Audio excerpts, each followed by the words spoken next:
Hi everyone, I'm Book. I'm here with Sandy.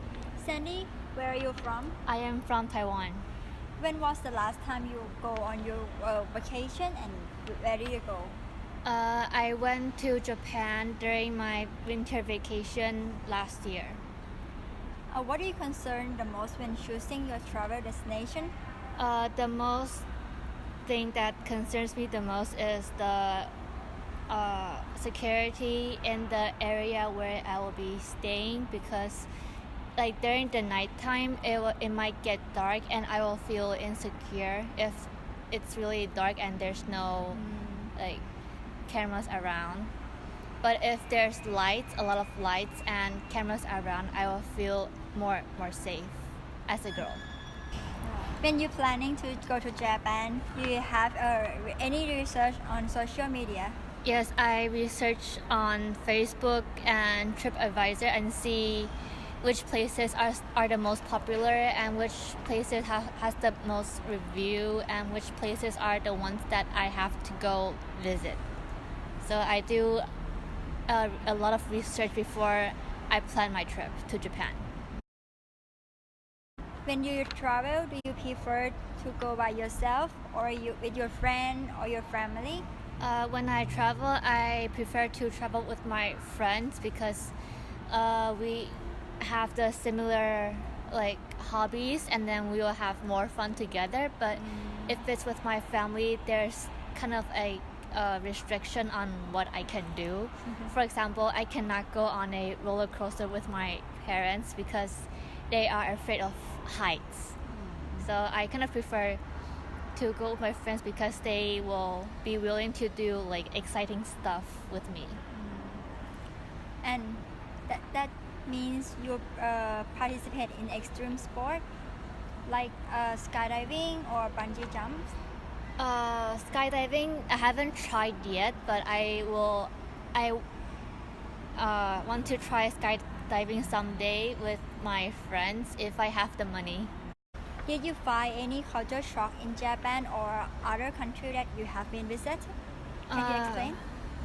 Not really culture shock, but the thing that surprises me the most is in Japan, whether you are right or wrong, you have to apologize first.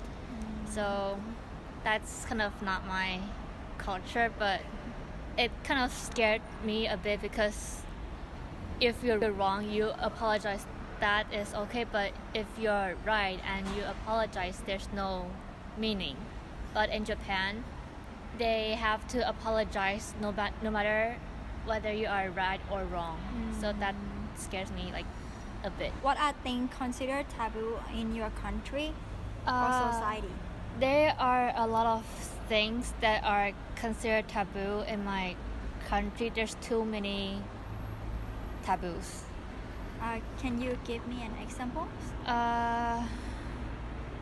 For example, in my culture, you cannot write a person's name in red because that means like it will bring them bad luck or you want them dead. And also another area is in when you eat, you have a bowl of rice and a chopstick. Like when you want to stop eating, you cannot put your chopstick like this because it will mean that you are like giving the rice worship, giving it to the ancestors. But really, if you want to like pause, you have to put it down like besides the bowl. So this is definitely a taboo. Like sticking the chopsticks in the middle of the rice is a big taboo in my country. How do you learn or expose yourself to other cultures when you travel to Japan? When I go to Japan, I will observe the way how Japanese people behave, and I will try to behave like they behave, such as when before they like eat, they have to say itadakimasu before I will eat and thank you for the food.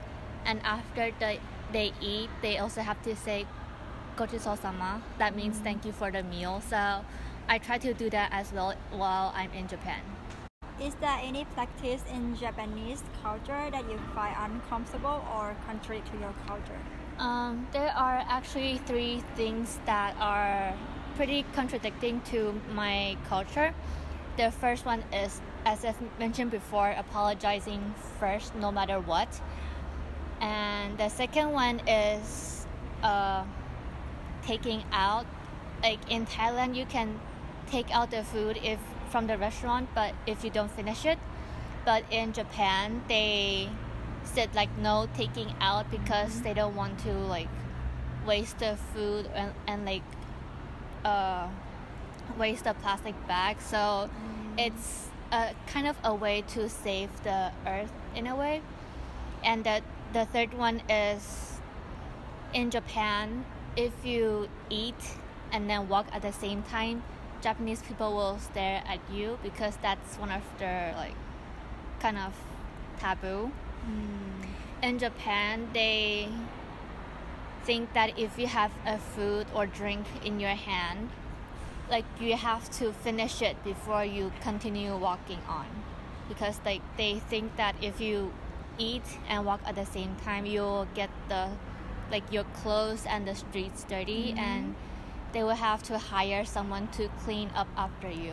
So they prefer like people to eat first and then continue on walking.